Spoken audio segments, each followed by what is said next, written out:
আসসালামু আলাইকুম। সংবাদে আপনাদের সবাইকে স্বাগত জানাচ্ছি। আমি ফিরোজ তোহা। শুরুতেই সংবাদ শিরোনাম।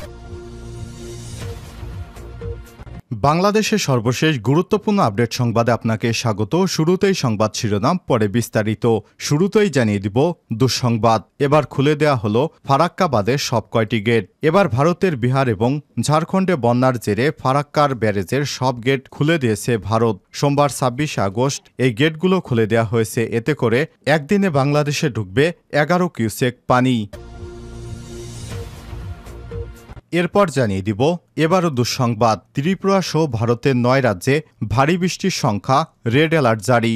নিম্নচাপ ক্রমেই সুস্পষ্ট নিম্নচাপে পরিণত হয়েছে এবং ঝাড়খণ্ড থেকে সারা উত্তরপ্রদেশ এবং মধ্যপ্রদেশ সংলগ্ন এলাকায় অবস্থান করছে।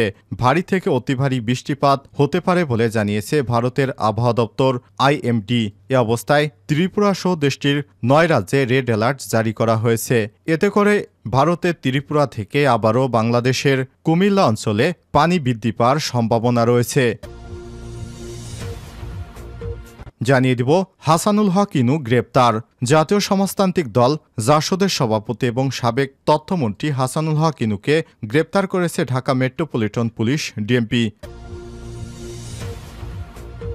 জানিয়ে দিব আনসার বিশৃঙ্খলা নেতৃত্বে স্বেচ্ছাসেবক লীগ নেতা কাদের। চাকরি জাতীয়করণের দাবিতে গত কয়েকদিন ধরেই আনসার এবং গ্রাম প্রতিরক্ষা বাহিনীর সদস্যরা আন্দোলন করে আসছিলেন। এই আন্দোলনের ধারাবাহিকতায় রোববার ২৫ আগস্ট সচিবালয়ে প্রবেশ করে সারাদিন সকল কর্মকর্তা কর্মচারীদের অবরুদ্ধ করে রাখে আনসার সদস্যরা। জানা গেছে এর মূল হোতা আনসার বিশৃঙ্খলার নেতৃত্বে স্বেচ্ছাসেবক লীগ নেতা কাদের। এদিকে পাচারকৃত টাকা ফেরাতে সহযোগিতা করবে যুক্তরাজ্য, বললেন বিএনপির জাতীয় স্থায়ী কমিটির সদস্য আমির খসরু মাহমুদ চৌধুরী। এবং সর্বশেষ জানিয়ে দেব আরও একটি দুঃসংবাদ। গাজী টায়ার্সে লুটপাট, অগ্নিসংযোগ, ১৭৬ জন নিখোঁজের খবর। নারায়ণগঞ্জের রূপগঞ্জ উপজেলা রূপসীতে গাজী গ্রুপের টায়ার তৈরির কারখানায় দুর্বৃত্তদের দেয়া আগুনের ঘটনায় অন্তত ১৭৬ জন নিখোঁজ রয়েছে বলে দাবি করছে পরিবারের সদস্যরা। এ সময় তিনি বলেন, স্বজনেরা দাবি করছেন তাদের পরিবারের সদস্যরা নিখোঁজ হয়েছে যারা গতরাতে লুটপাটের সময় ওই কারখানায় কাজে এসেছিলেন। তবে তারা কেউ কারখানার শ্রমিক নন বলেও উল্লেখ করেন তিনি। জানা গেছে রবিবার ২৫ আগস্ট রাত ১০টা ৩৫ স্থানীয়দের মাধ্যমে আগুন লাগার খবর পেয়ে ঘটনাস্থলে ছুটে যায় ফায়ার সার্ভিসের সদস্যরা। Dhaka Phulbaria fire station, Demra, Kashpur, Adamjee, EPZ এবং কাঞ্চন ফায়ার স্টেশন থেকে একে একে যোগ দেয় ১২টি ইউনিট। প্রিয় দর্শক, এতক্ষণ শুনছিলেন সংবাদ শিরোনাম, এবারে বিস্তারিত। তবে তার আগে বন্ধুরা অনুরোধ থাকবে এই সংবাদটিতে একটি লাইক দিন। এই চ্যানেলে আপনি নতুন হয়ে থাকলে আমাদের সংবাদটি দেখতে দেখতে চ্যানেলটি সাবস্ক্রাইব করে রাখুন, যাতে করে বন্ধুরা আমাদের পরবর্তী লেটেস্ট আপডেট সংবাদগুলো সবার আগে আপনার কাছে পৌঁছে যায়। কমেন্ট করে আপনার মূল্যবান মতামত জানিয়ে দিন আপনি বিশ্বের কোন দেশ থেকে আমাদের সংবাদটি দেখছেন। এবার খুলে দেয়া হলো ফারাক্কার সবগুলো গেট। এবার ভারতের বিহার এবং ঝাড়খণ্ডে বন্যার জেরে ফারাক্কা ব্যারেজের সব গেট খুলে দিয়েছে ভারত। সোমবার ২৬ আগস্ট এই গেটগুলো খুলে দেওয়া হয়েছে। এতে করে একদিনে বাংলাদেশে ঢুকবে ১১ লক্ষ কিউসেক পানি। নদ নদী বিষয়ক গবেষণা প্রতিষ্ঠান রিভাইরাইন পিপলের পরিচালক আনোয়ার হোসেন গণমাধ্যমকে জানান, ফারাক্কার গেট খুলে দেয় খবরটি আমাদের জন্য বিপজ্জনক। এর ফলে আমাদের রাজশাহী, চাঁপাইনবাবগঞ্জ, পাবনা, সিরাজগঞ্জ, কুষ্টিয়া, রাজবাড়ী, মানিকগঞ্জ আশপাশের জেলাগুলো প্লাবিত হবে বলে আশঙ্কা প্রকাশ করা হচ্ছে। সোমবার বাঁধ কর্তৃক জানানো হয়েছে, প্রতিবেশী দুই রাজ্যের বন্যার জেরে পানির চাপ বাড়ছে ফারাক্কা বাঁধে। তবে স্বস্তির বিষয় হলো এখনও নেপাল থেকে পাহাড়ি ঢল নামেনি। ফারাক্কা বাঁধ এলাকায় পানি বিপদসীমার ৭৭.৩৪ মিটার উপর দিয়ে বইতে থাকায় বাধ্য হয়ে গেটগুলো খুলে দেওয়া হয়েছে। সেক্ষেত্রে ফিডার ক্যানেলেও পানির পরিমাণ বাড়ানো হয়েছে। ফারাক্কা বাঁধের জেনারেল ম্যানেজার আর দেশ পান্ডে বলেছেন, ফারাক্কা ব্যারেজ কর্তৃপক্ষ সবসময় অ্যালার্ট রয়েছে। প্রতি মুহূর্তে নজর রাখা হচ্ছে। খুব কম সময়ের মধ্যে যেভাবে পানির চাপ তৈরি হয়েছে তাতে ১০৯টি গেটের সবগুলো খুলে না দিলে ব্যারেজের উপর চাপ তৈরি হচ্ছিল, ফলে বড় ক্ষতি হয়ে যেতে পারত। আপাতত ফিডার ক্যানেলে 40,000 কিউসেক এবং ডাউন স্ট্রিমে 11 লক্ষ কিউসেক পানি ছাড়া হয়েছে।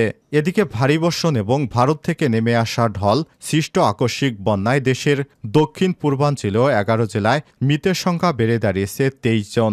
এসব জেলায় ক্ষতিগ্রস্ত হয়েছে 57 লাখেরও বেশি মানুষ। সোমবার দুর্যোগ ব্যবস্থাপনা এবং ত্রাণ মন্ত্রণালয়ের বন্যা পরিস্থিতির সর্বশেষ প্রতিবেদন থেকে সব তথ্য জানা গেছে। প্রতিবেদনে বলা হয়েছে, বন্যা আক্রান্ত 11টি জেলা ফেনী, কুমিল্লা, চট্টগ্রাম, খাগড়াছড়ি, নোয়াখালী, মৌলভীবাজার, হবিগঞ্জ, ব্রাহ্মণবাড়িয়া, সিলেট, লক্ষ্মীপুর, কক্সবাজারে মোট 74টি উপজেলায় মোট 12,38,048টি পরিবার পানিবন্দী হয়ে পড়েছে। ক্ষতিগ্রস্ত লোক সংখ্যা 57,01,204 জন। ভারতের ত্রিপুরা সহ ভারতের 9 রাজ্যে ভারী বৃষ্টির সংখ্যা রেড অ্যালার্ট জারি। নিম্নচাপ ক্রমেই সুস্পষ্ট নিম্নচাপে পরিণত হয়েছে এবং ঝাড়খণ্ড থেকে উত্তর প্রদেশ এবং মধ্যপ্রদেশ সংলগ্ন এলাকায় অবস্থান করছে। ভারী থেকে অতি ভারী বৃষ্টিপাত হতে পারে বলে জানিয়েছে ভারতের আবহাওয়া দপ্তর IMDA। এ অবস্থায় ত্রিপুরা সহ দেশটির 9 রাজ্যে রেড অ্যালার্ট জারি করা হয়েছে। রোববার 25 আগস্ট ভারতীয় সংবাদ মাধ্যম আউটলুক ইন্ডিয়ার এক প্রতিবেদনে বলা হয়েছে, ভারতের বিভিন্ন রাজ্যে ভারী থেকে অতি ভারী বৃষ্টিপাতের সংখ্যায় লাল সতর্কতা জারি করা হয়েছে। বিশেষ করে দেশটির পশ্চিম এবং মধ্যাঞ্চলে পরবর্তী 24 ঘন্টায় প্রবল বৃষ্টিপাতের পূর্বাভাস রয়েছে। রেড অ্যালার্ট জারি করা রাজ্যগুলোর মধ্যে থাকা বাংলাদেশ সীমান্ত লাগোয়া ত্রিপুরায় সাম্প্রতিক রেকর্ড বৃষ্টিপাত হয়েছে। প্রবল বর্ষণের কারণে সেই পানি ভাটির বাংলাদেশেও প্রবেশ করে এবং কয়েকটি জেলায় ব্যাপক বন্যা দেখা দেয়, যে কারণে ভারতের এসব রাজ্যে আবার নতুন করে ভারী থেকে অতি ভারী বৃষ্টিপাত দেখা দিলে তা বাংলাদেশের বন্যা পরিস্থিতির অবনতি ঘটাতে পারে। IMDর পূর্বাভাসে বলা হয়েছে, রাজস্থানের চিতোরগড় থেকে প্রায় 70 কিলোমিটার দক্ষিণ পূর্বে একটি গভীর নিম্নচাপ অবস্থান করছে। 29 আগস্টের মধ্যে এই গভীর নিম্নচাপ দক্ষিণ পশ্চিমে অগ্রসর হতে পারে বলে আশা করা হচ্ছে। ভারতীয় আবহাওয়া বিভাগ বলছে, বাংলাদেশের গাঙ্গেয় পশ্চিমবঙ্গের উপর আরেকটি নিম্নচাপ গভীর নিম্নচাপে পরিণত হওয়ার সম্ভাবনা রয়েছে, যা উত্তর ওড়িশা এবং ঝাড়খণ্ডের মতো অঞ্চলগুলোতে প্রভাব ফেলতে পারে। আবহাওয়া আরও খারাপ হলে তীব্র বাতাসের পাশাপাশি সমুদ্র উত্তল হয়ে ওঠার সম্ভাবনা রয়েছে। এ কারণে সম্ভাব্য বন্যার বিষয়ে সতর্কতা দিয়ে IMD মৎস্যজীবী, কৃষক এবং ক্ষতিগ্রস্ত এলাকায় বাসিন্দাদের প্রতিরোধমূলক ব্যবস্থা নেওয়ার পরামর্শ দিয়েছে। হাসানুল হক ইনু গ্রেপ্তার। জাতীয় সমাজতান্ত্রিক দল জাসদের সভাপতি এবং সাবেক তথ্যমন্ত্রী হাসানুল হক ইনুকে গ্রেপ্তার করেছে ঢাকা মেট্রোপলিটন পুলিশ ডিএমপি। সোমবার 26 আগস্ট বিকেলে রাজধানীর উত্তরা এলাকা থেকে তাকে গ্রেপ্তার করা হয়। ঢাকা মহানগর পুলিশ ডিএমপির গোয়েন্দা শাখা ডিবি গুলশান জোনের উপকমিশনার কাজী জিয়াউদ্দিন বিষয়টি নিশ্চিত করেছেন। তিনি জানান, নিউ মার্কেট থানার মামলায় হাসানুল হক ইনুকে গ্রেপ্তার করা হয়েছে। আওয়ামী লীগের নেতৃত্বাধীন রাজনৈতিক জোট কেন্দ্রীয় 14 দলের অন্যতম গুরুত্বপূর্ণ নেতা হাসানুল হক ইনু। আওয়ামী লীগের নেতৃত্বাধীন 14 দলের শরিক হাসানুল হক ইনু নৌকা প্রতীক নিয়ে টানা 3 বার সংসদ সদস্য নির্বাচিত হয়েছেন, যার মাধ্যমে একবার সরকারের তথ্যমন্ত্রীর দায়িত্ব পদ পেয়েছিলেন। এর আগে গত 22 আগস্ট কেন্দ্রীয় 14 দলের আরেকটি গুরুত্বপূর্ণ নেতা বাংলাদেশ ওয়ার্কার্স পার্টির সভাপতি রাশেদ খান মেননও গ্রেপ্তার হন। বৃহস্পতিবার 22 আগস্ট সাবেক বিচারপতি HM শামসুদ্দিন চৌধুরী মানিক ও জাতীয় সমাজতান্ত্রিক দল জাসদের সভাপতি হাসানুল হক ইনু এবং ওয়ার্কার্স পার্টির সভাপতি রাশেদ খান মেননের বিরুদ্ধে জিয়া পরিবারের বিরুদ্ধে বিরূপ মন্তব্য করার অভিযোগে একটি মামলা দায়ের করা হয়েছে। এদিকে গত 5 আগস্ট আওয়ামী লীগ সরকারের পতনের পর সারা দেশে বিভিন্ন জায়গায় ইনুর বিরুদ্ধে একাধিক হত্যা মামলা দায়ের করা হয়েছে। এসব হত্যা মামলার পরিপ্রেক্ষিতে জাসদের পক্ষ থেকে শুক্রবার 23 আগস্ট প্রতিবাদ জানায়। প্রতিবাদে উল্লেখ করা হয়, অত্যন্ত সুস্পষ্ট এবং দৃঢ়তার সঙ্গে বলতে চাই, দেশে দীর্ঘদিন বিভাজিত রাজনীতিতে হাসানুল হক ইনু দলগতভাবে একটি রাজনৈতিক পক্ষের অবস্থান থাকলেও বৈষম্যবিরোধী ছাত্র আন্দোলন নিয়ে আন্দোলনকারীদের বিপক্ষে কোনো বক্তব্য বা বিবৃতি বা অবস্থান গ্রহণ করেননি। আনসার বিশৃঙ্খলার নেতৃত্ব স্বেচ্ছাসেবক লীগ নেতা কাদের। চাকরি জাতীয়করণের দাবিতে গত কয়েকদিন ধরেই আনসার এবং গ্রাম প্রতিরক্ষা বাহিনীর সদস্যরা আন্দোলন করে আসছিলেন। এই আন্দোলন ধারাবাহিকতায় রোববার 25 আগস্ট সচিবালয়ে প্রবেশ করে সারাদিন সকল কর্মকর্তা কর্মচারীদের অবরুদ্ধ করে রাখেন তারা। এক পর্যায়ে বৈষম্য বিরোধী ছাত্র আন্দোলনে নেতাকর্মীদের উপর হামলা করেন এই বাহিনীর সদস্যরা। এতে শিক্ষার্থীদের সঙ্গে আনসার সদস্যদের সংঘর্ষ বাধে। এই ঘটনায় ছাত্র আন্দোলনের অন্যতম নেতা হাসনাত আবদুল্লাহ ছাড়াও শিক্ষার্থী, সাংবাদিক সহ অন্তত ৩৫ জন আহত হন। পরিস্থিতি নিয়ন্ত্রণে সেখানে সেনাবাহিনীর সদস্যরা উপস্থিত হলে তাদের উপর হামলা করে আনসার সদস্যরা। এতে ৬ সেনা সদস্য সহ আহত হন অনেকেই, যাদের একজনের অবস্থা আশঙ্কাজনক বলে এক বিজ্ঞপ্তিতে জানিয়েছে আইএসপিআর। অনুসন্ধান থেকে জানা গেছে আনসার আন্দোলনে নেতৃত্ব দেওয়া ব্যক্তিদের নাম কাদের। তিনি মানিকগঞ্জের শিবালয় উপজেলার ষাটঘর তেওগা বিলপাড়া এলাকার ফজলুল হকের ছেলে এবং তেওগা ইউনিয়ন স্বেচ্ছাসেবক লীগের সাধারণ সম্পাদক।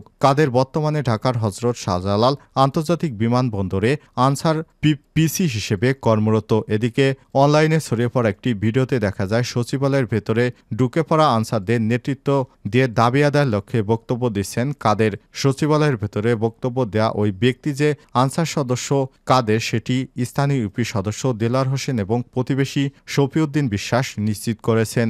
শফিউদ্দিন বিশ্বাস কালবেলাকে বলেন, কাদের দীর্ঘদিন ধরে আওয়ামী লীগের রাজনীতির সঙ্গে জড়িত। সে আনসারে চাকরি করছে এবং ইউনিয়ন স্বেচ্ছাসেবক লীগের সাধারণ সম্পাদক। আন্দোলনে নেতৃত্ব দেওয়ার ভিডিওটি দেখার পর নিশ্চিত হয়েছেন জানিয়ে শফিউদ্দিন আরও বলেছেন, ইউনিয়নের বিভিন্ন সময়ে ভিন্ন মতের লোকজনদের নানাভাবে হয়রানি করেছে কাদের। ইউনিয়ন পরিষদ ইউপি সদস্য দেলার হোসেন কালবেলাকে বলেছেন, কাদের ইউনিয়ন স্বেচ্ছাসেবক লীগের সাধারণ সম্পাদক। সে আনসার বাহিনীতে চাকরি করে প্রায় 10 বছর আগে সে আনসার বাহিনীতে চাকরিতে ঢুকেছে। এদিকে কাদের স্বেচ্ছাসেবক লীগের রাজনীতি করেন কিনা জানতে চাইলে তিনি তার রাজনৈতিক পরিচয় গোপন রাখার জন্য প্রতিবেদকের কাছে আকুতি মিনতি করেন। বৈষম্য বিরোধী ছাত্র আন্দোলনে উপজেলার নেতৃত্ববৃন্দরা জানান, কাদেরের মতো আনসার ঘাপটি মেরে থেকে ষড়যন্ত্র করছিল। তাদের বিচারের আওতায় আনার দাবি তাদের।